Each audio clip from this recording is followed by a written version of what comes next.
सबक नंबर 10। कुआं बेचा है, कुएं का पानी नहीं। मश्क नंबर 1। मायने याद कीजिए।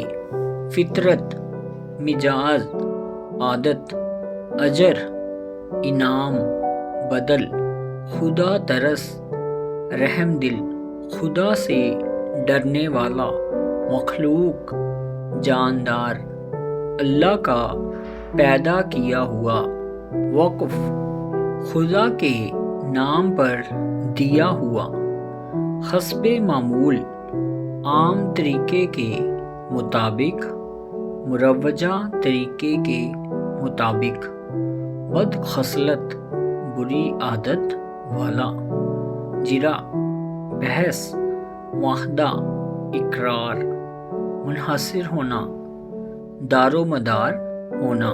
नंबर 2। सोचिए और बताइए। सवाल नंबर 1। कुएं का मालिक कैसा आदमी था? जवाब: कुएं का मालिक चालाक और होशियार था। अपनी अक्ल का वो हमेशा गलत इस्तेमाल करता था। वो इंतहाई कंजूस और खुदगर्ज किस्म का इंसान भी था। सवाल नंबर 2। आस पास के लोग कुएं के मालिक को क्या समझाते थे? जवाब: आस पास के लोग कुएं के मालिक को ये समझाते थे कि देखो, ये कुआं तुम अपने साथ नहीं ले जाओगे। अगर इससे किसी को फ़ायदा पहुंचता है तो पहुंचने दो, अल्लाह तुम्हें इसका अजर देगा। सवाल नंबर 3। खुदा तर्स आदमी ने कुआं क्यों खरीदा? जवाब: खुदा तर्स आदमी ने कुआं अल्लाह की मखलूक के लिए खरीदा। सवाल नंबर 4। कुएं के मालिक ने लोगों को पानी पीने से क्यों रोक दिया? जवाब: कुएं के मालिक ने लोगों को पानी पीने से इसलिए रोक दिया कि मैंने कुआं बेचा है, कुएं का पानी नहीं। सवाल नंबर 5। कुएं के पानी के बारे में कंजूस ने सखी से क्या जिरा की?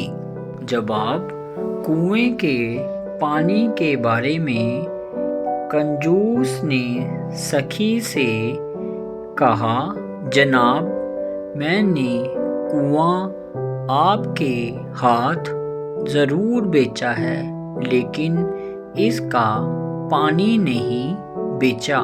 मुआहदे में पानी बेचने का कोई जिक्र नहीं है। कुएं का पानी मेरा है, इसलिए जिसको चाहूं पानी लेने से रोकूं।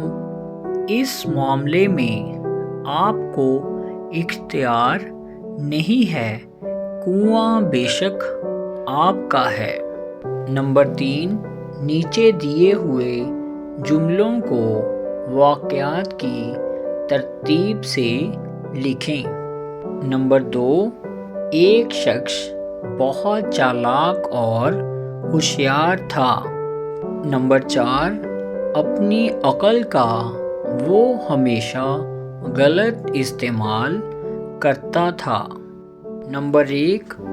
एक खुदा तर्स आदमी ने कुआं खरीद कर अल्लाह की मखलूक के लिए वक़्फ़ कर दिया। नंबर 5। कुआं मैं खरीद चुका हूँ और तुम्हें इसकी पूरी कीमत भी अदा की जा चुकी है। नंबर 3।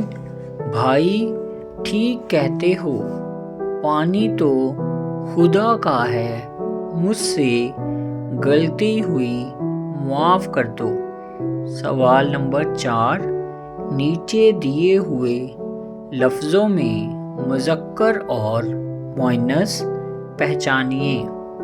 کنواں مذکر، پانی مذکر، شخص مذکر، قیمت مؤنث، فطرت مؤنث، مقصد مذکر، مصیبت مؤنث، بھائی مذکر۔ نمبر 5، نیچے دیے ہوئے لفظوں کے متضاد لکھیے۔ کنجوس سخی، غلط ٹھیک، خرید فروخت، نیک برا، فائدہ نقصان۔ نمبر 6، عملی کام، نیچے دیے ہوئے لفظوں کو خوش خط لکھیے۔ معمول، انتہائی، صحیح، مخلوق، خصلت۔